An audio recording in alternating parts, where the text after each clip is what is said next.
آج پہلا سوال ہمارے پاس قضائے عمری کے حوالے سے ہے، اور پوچھنے والے نے بعد السلام یہ پوچھا ہے کہ آغا صاحب مجھے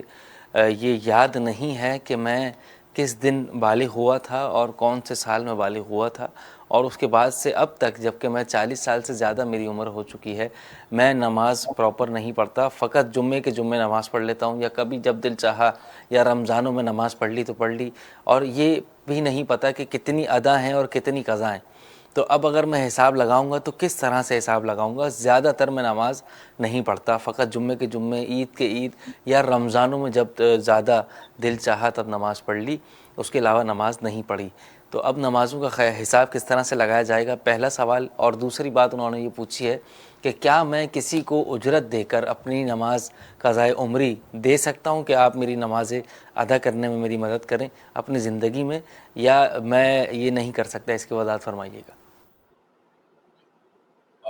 دیکھیں جی، 40 سال کا مطلب ہے کہ الحمدللہ آپ ابھی جوان ہیں، اور اللہ تعالیٰ آپ کو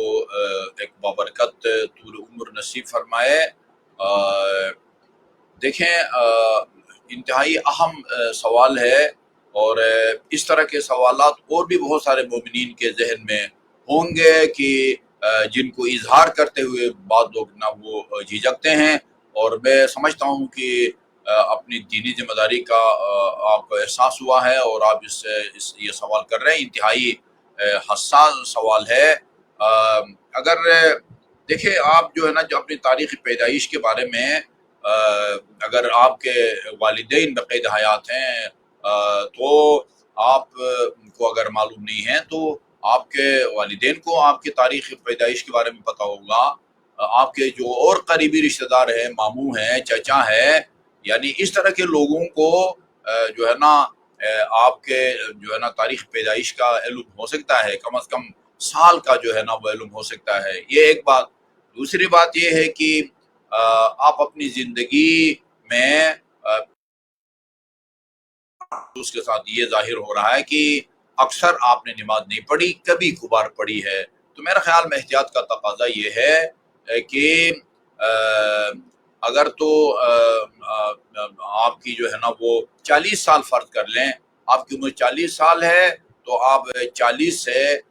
15 سال کو نکالیں، اور باقی جو بھی رہتے ہیں ان نمازوں کو آپ ابھی سے ایک تو ریگولر ہو جائیں۔ آپ یہ کوئی مجلس اعضاء نہیں ہے، اب جائیں گے تو مجلس سننے رونے کا ہمیں اجر ملے گا، قدم قدم کا اجر ملے گا، نہیں جائیں گے تو اللہ ہم سے نہیں پوچھے گا، گناہگار نہیں ہوں گے۔ نہیں، ایسا نہیں ہے۔ یہ نماز ایسی چیز ہے کہ باقی اعمال کے قبول ہونے کا دار و مدار اور انحصار بھی اس نماز کے اوپر ہے، چونکہ رسول اسلام صلی اللہ علیہ وسلم کا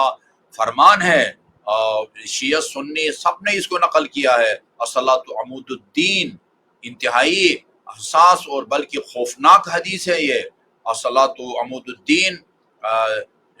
یعنی اس حدیث میں دین کو ایک عمارت یا بلڈنگ سے تشبیہ دی ہے رسول اسلام نے، اور جو نماز ہے اس کو اس عمارت یا بلڈنگ کے پلر یا ستون سے جو ہے نا تشبیہ دی ہے، دون کا ستون کی حیثیت رکھتی ہے۔ ان قبلت قبل ما سواہا، نماز اگر پڑھی گئی، نماز قبول ہے تو آپ کی باقی عبادات بھی قبول ہوں گی، ورنہ باقی عبادات بھی جو ہے نا وہ مسترد ہوگی۔ یعنی اتنا حساس جو ہے نا یہ فریضہ ہے، اس کو جس طرح کہتے ہیں نا، لائٹ نہ لیں، پڑھ لی تو پڑھ لی، نہ پڑھ لی تو نہ پڑھی نہیں۔ بعض اوقات انسان ترک صلاۃ کی وجہ سے جہنم جا سکتا ہے۔ تو احتیاط کا تقاضا یہ ہے کہ آپ 40 میں سے 15 سال نکالیں، اور 40 سال سے جب آپ 15 سال نکالیں گے، باقی جتنے سال بچیں گے ان کی خود ہی روزانہ کی بنیاد پر جو ہے نا کچھ نہ کچھ پڑھنا شروع کر دیں۔ ایک تو پہلے مرحلے میں آج سے آپ پابند ہو جائیں، شریک قسم کھائیں کہ جو ہے نا میں کوئی نماز ترک نہیں کروں گا، اور یہ شریک قسم جو ہے وہ صحیح بھی ہے، اور اگر جان بوجھ کے کسی دن نماز آپ ترک ہوگی تو اس کام کو کفارہ دینا پڑے گا۔ شریک قسم کھا لیں آج کہ میں آج کے بعد 5 وقت کی نمازوں میں سے کوئی نماز جان بوجھ کے ترک نہیں کروں گا۔ اس عزم کے ساتھ آئندہ نماز کے پابند بنیں، اور باقی جو گزشتہ نمازیں ہیں